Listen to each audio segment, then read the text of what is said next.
मेरी ख्वाहिश है, मैंने कई बार देखा है कि सैयद मोहतरम सैयद सूफी इजहार अली साहब कोई भी मौजू हो उस पर बहुत ही फसीह व बलीग गुफ्तगू करते हैं। चूंकि आप खुद भी सूफी हैं तो मैं चाहता हूं कि अपने मुबारक कलमात से यहाँ पर तमाम हाजिरीन महफिल को और हम सबको नवाजें। तमाम हाजरीन की खिदमत में सलाम अर्ज़ करता हूँ। आज की इस मुतबर्रिक महफिल की सदारत फरमा रहे हैं हमारे बिरादर अजीज़, हमारे बुज़ुर्ग जनाब रफ़न शाह साहब वारसी,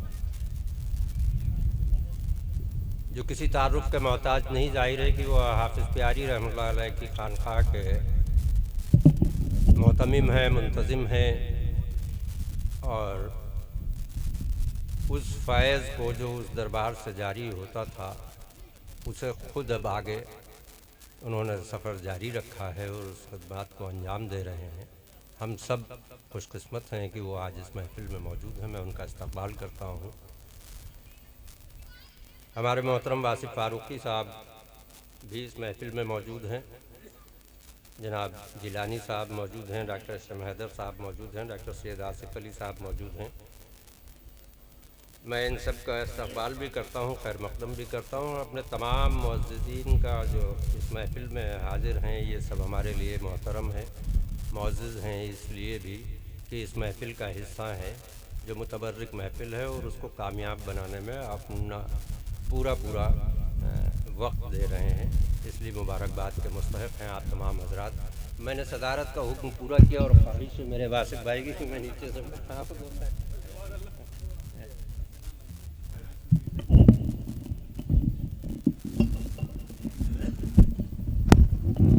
तसव्वुफ़ पर मेरा ख़्याल है कि सैर हासिल गुफ्तगू सग़ीर नूरी साहब फरमा चुके हैं, लेकिन मैं भी ये शरफ़ हासिल करना चाहता हूँ। चूँकि मुझे कहा गया है, डाइस से हुक्म मिला है, तो जाहिर है कि मुझे भी इसमें शामिल होना चाहिए। ये मेरी खुशकिस्मती है। बहुत आसान तो नहीं है, लेकिन इतना मुश्किल भी नहीं है जितना मौलवियों ने बना दिया है। सुभान अल्लाह। उलमाए दीन ने इसे मुश्किल नहीं किया, लेकिन मौलवियों ने ज़रूर मुश्किल बना दिया। इन दो चीज़ों को अलग अलग कर दिया कि शायद तसव्वुफ़ या औलिया इकराम का शरीयत से कोई वास्ता नहीं है, ये गलत फहमी है। जैसा कि अभी सग़ीर नूरी ने यह कहा कि बेस शरीयत है, बग़ैर शरीयत पर चले, शरीयत का मकसद हासिल किए बग़ैर, ये कानून ही अल्लाह ने इसलिए बनाया है कि आप अपनी मंजिलें तय करें। जब तक कि वो कानून पर चला नहीं जाएगा, मंजिल तक पहुंचा नहीं जा सकता। ये रास्ता है। अब आप उसको जिस तरह से भी हासिल करें, ये एक अलग बात है, लेकिन समझाने के लिए थोड़ी सी बात सिर्फ इतना ये करना चाहता हूँ कि तसव्वुफ़ का बराह रास्त कोई ताल्लुक़ अवामी नहीं है और न किताबों से निकल कर आया, न इसका कोई सीधा सीधा हुक्म कभी जारी हुआ, बल्कि अल्लाह ताला ने अपनी तख्लीक़ में मुख्तलिफ़ किस्म की मखलूक पैदा की और उसमें एक सिन्फ है जो सिन्फ बशर है। इसका भी खालिक वही है।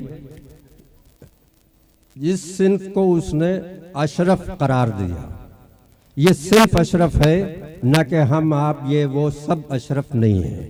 ये गलत फहमी का शिकार हैं लोग कि हम इंसान हैं तो अशरफ हैं, ऐसा नहीं, बल्कि ये सिर्फ अशरफ है। और इसके लिए कुछ लोग ये बताते रहे हैं कि हमारे पास समझने बूझने और शऊर की ताकत है, अक्ल की ताकत है, इसलिए हम अशरफ हैं। हालांकि अशरफ सिर्फ इसलिए ये सिर्फ है कि अल्लाह ने अपने दोस्त सिर्फ और सिर्फ और सिर्फ सिर्फ बशर में रखे हैं। किसी दूसरी सिर्फ में उसने किसी को अपना दोस्त करार नहीं दिया। बेशक बेशक बेशक।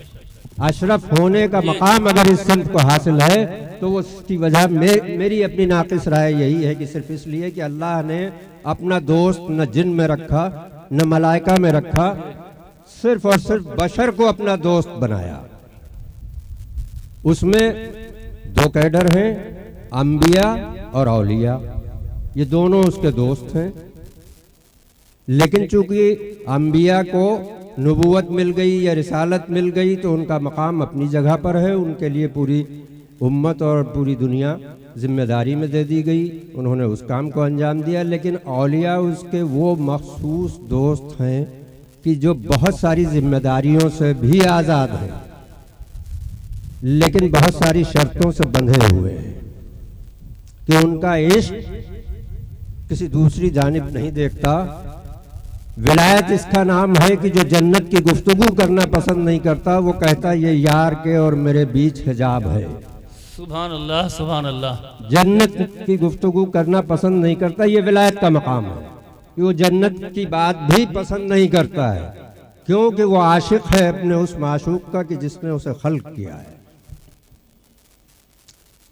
ये विलायत भी उसने दो हिस्सों में हमारे अकाबरीन ने समझने के लिए, हालांकि बांटने के लिए बहुत कुछ होगा, कि एक वो औलिया कराम है कि जो मुंतखबीन बंदे हैं अल्लाह की तरफ से पहले से, जो रोज़े अज़ल मुंतखब कर लिए गए, तो वो मादर ज़ात वली हैं, अपनी माँ के पेट में वली हैं, यहाँ आके सीख कर वली नहीं होते। अल्लाह ने उन्हें चुन रखा था, उन्हीं में से ये हमारा आपका शरफ है, और ख़ासकर मुझे कि मैं बाराबंकी ज़िले का हूँ और हमारे यहाँ सैयदना हाजी वारिस अली शाह अलैहि रहमा का फैज़ आज भी जारी है, जो मुंतखब बंदों में से है। उन्होंने इस दुनिया में आके अपने कसब से विलायत नहीं हासिल की है, बल्कि अल्लाह की तरफ से मुंतखब जो किए हुए लोग हैं उसमें के मकाम रखते हैं जनाब सैयदना हाजी वारिस अली शाह साहब, और उनका मकाम है जिस पर गुफ्तगू करना बहरहाल न वक्त है और न मेरी कोई हैसियत है कि मैं उस पर गुफ्तगू करूं। लेकिन ये काफ़ी है इतना कि वो विलायत के जिस मकाम पर थे, जिस जौलानी कैफियत पर थे, कि उन्होंने जिस तरह से लोगों को फैज़ पहुंचाया उस वक्त भी और अभी उस दरबार से जो फैज़ पहुंच रहा है उससे कोई आदमी मेरा ख्याल है बेखबर नहीं है। जो लोग यहाँ बैठे हैं उस पर बात करने की बहुत ज़रूरत नहीं है, ये फ़र्क है। लेकिन अल्लाह ने उन लोगों को भी मायूस नहीं किया कि जिन्हें उसने इंतखाब तो नहीं किया था, लेकिन अगर वो उसके दोस्त बनना चाहते हैं तो उसने कुछ तरीक़े बताए कि तुम तक़वा अख्तियार करो, शरीयत पर कारबंद रहो, पाबंद रहो और मोहब्बत को अपना वजीफ़ा बना लो, तो मैं तुम्हें अपना क़ुर्ब अता कर दूँगा, मैं तुम्हें अपना दोस्त बना लूँगा। तो जिन लोगों ने इस दुनिया में तर्क किया, रियाजत की, मुजाहिदा किया, इबादत की और उससे तलब लगाए रखी और उसकी मखलूक के साथ मोहब्बत से पेश आते रहे, शर्त है कि मोहब्बत से उसकी मखलूक के साथ पेश आते रहे, न सिर्फ इंसानों के साथ। मतलब अभी लोग इसमें कह डरते करते हैं कि मुसलमानों से, न मुसलमान नहीं, जितनी भी इंसान है पूरी इंसानियत के साथ मोहब्बत हो, और उसके बाद जितनी मखलूक है उसकी, चाहे वो चरिंद हो या परिंद हो, उन सब के साथ मोहब्बत करने का अमल जब वो शख्स अपनी ज़िंदगी का वजीफ़ा बना लेता है तो अल्लाह ताला उसे विलायत अता कर देता है, उसे अपना दोस्त बना लेता है। फिर वो ये कहता है कि मैं इसकी आँख हो जाता हूँ जिससे ये देखता है, मैं इसकी ज़बान पहले नहीं था। मैं ये साफ कर रहा हूँ कि उन लोगों का वो अज़ल से है जिनको उसने इंतखाब कर लिया है, लेकिन जिन्होंने यहाँ कसब किया उन्हें भी उसने मायूस नहीं किया, उनको भी उन्हें वो दर्जा दे दिया कि तुम भी मेरे दोस्त हो। लेकिन जो मुंतखब दोस्त हैं वो सफ़े अव्वल में हैं, और यहाँ कितनी भी कसब करके कोई किसी बड़े दर्जे की भी विलायत हासिल कर ले, लेकिन जो मुंतखबीन औलिया कराम हैं उनका मुकाबला या उनके बराबर नहीं हो सकता। बेशक बेशक, ये मैं बताना भी चाह रहा हूँ और कहना भी चाह रहा हूँ इस बात को, और इसके लिए बहरहाल कभी दावा भी नहीं किया इसका। इल्म का जहाँ तक मामला है, एक इल्म असली है और एक इल्म नकली है। इल्म नकली तमाम मदारिस पढ़ाते हैं, तमाम असातिज़ा सिखाते हैं, उससे जब कोई शख्स सीखता है तो वो इल्म नकली है, जिसको सीख कर हम आपकी जैसी बात को कर रहे हैं, इसका नाम इल्म नकली है। लेकिन जब अल्लाह आपके दिल में कोई बात डालता है और वहाँ रोशनी पैदा कर देता है तो वो असल में इल्म असली है।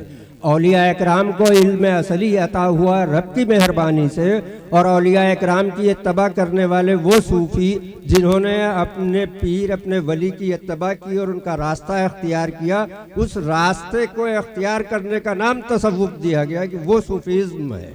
कि जो लोग उन औलिया इकराम के यहाँ आकर अपने उस पीर की, जो पीर कामिल है, जो वली कामिल है, जो मुंतखब वली है, उसके यहाँ जिसने ग़ुलामी की है, उसने अगर वहाँ रहकर कुछ सीखा है और उसकी तरफ से उसकी नज़र हो गई और उसे कुछ अता हो गया, अल्लाह ने मेहरबानी कर दी, तो ये वो सूफ़ी और तसव्वुफ़, और इसी का नाम तसव्वुफ़ है। मैं समझता हूँ कि और तसव्वुफ़ में सबसे बड़ा काम जो कि खानकाहों से ये दर्स दिया जाता है कि वो आदाब जो लोगों को आपकी तरफ जोड़े। अल्लाह ताला ने तमाम नबियों को भी इसलिए जोड़ा कि उसकी मखलूक तमाम नबियों को भी नबूवत इसलिए अता की कि वो उसके बंदों को आपस में जोड़े और फिर हमसे जोड़े। पहले आपस में जोड़े और फिर हमसे जोड़े, ये काम नबियों ने किया। और उसके बाद नबियों की वरासत असल में कोई अगर कुछ है तो वो उलमाए हक हैं, यानी यही औलिया इकराम है जिनके पास इल्म असली है, ये असल वारिस है। हालांकि हम तमाम आलिम दीन को भी वारिस समझ लेते हैं इसलिए कि उनका दिल न टूटे, क्योंकि हमारे अकाबरीन ने हमको ये सबक दिया है कि आप लोगों के दिलों को जोड़ने की कोशिश करें, तोड़ने की नहीं।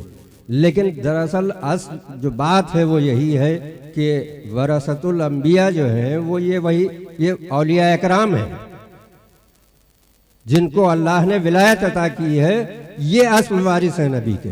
इनके बारे में अगर कोई ये सोचता हो कि वो जनाब मोहम्मद रसूलुल्लाह सल्लल्लाहु अलैहि वसल्लम के तरीक़े या उनकी शरीयत के ख़िलाफ़ चलते हैं तो उसे सोचना और समझना चाहिए, अपने आप को जो है मुहासबा करना चाहिए कि हम क्या कह रहे हैं।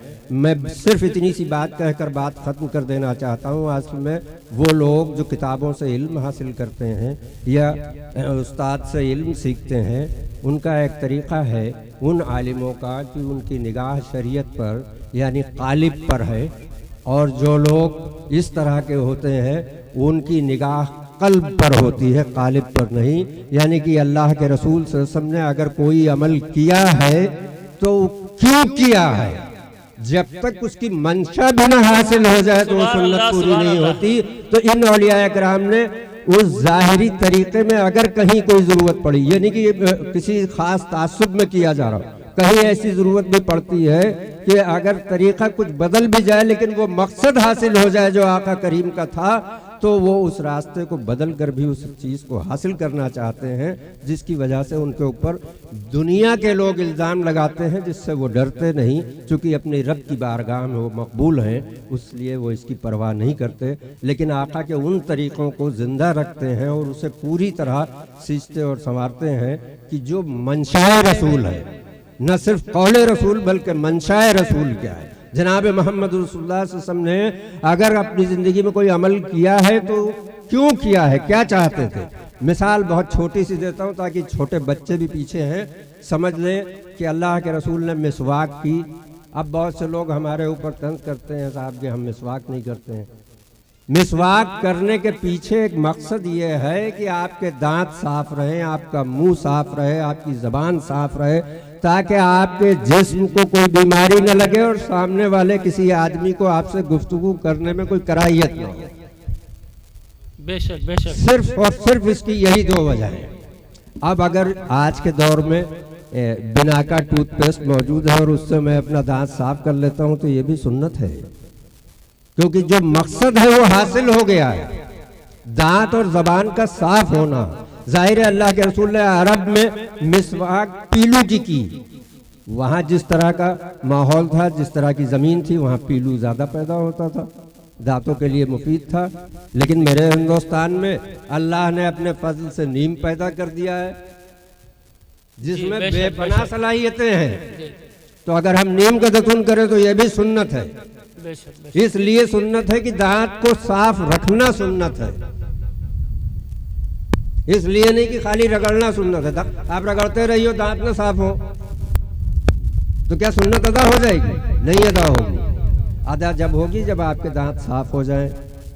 तो औलिया इकराम ने अपनी खानकाहों में ये कोशिश की है कि जो रसूल अल्लाह सल्लल्लाहु अलैहि वसल्लम का मंशा और मंशूर था, जो वो आप चाहते थे, उसको पूरा किया जाए। और उसके ऊपर उन्होंने दुनिया की परवाह नहीं की, अल्लाह और रसूल की परवाह हमेशा उनकी निगाह में रही। यही तरीक़ा है उनका। बहरहाल बात काफ़ी हो चुकी है, थोड़ा सा मैंने हिस्सा ले लिया। मेरा ख्याल है कि मैं गिन लिया जाऊंगा इसमें कि मैं भी बोला था और इजाज़त चाहता हूँ, इसलिए कि शायर बैठे हैं और इनसे बहरहाल इनका वक्त मैं नहीं लेना चाहता, इसलिए कि हमारे अपने मसलक में जो मोहब्बत का मसलक है, मैं वो 4, 5, 6, 8, 10 में नहीं बढ़ता। हमारा मसलक मोहब्बत है। मोहब्बत के मसलक में हक तलफी सबसे बड़ा जुर्म है। शोरा का हक मैं नहीं लेना चाहता। खुदा हाफिज़।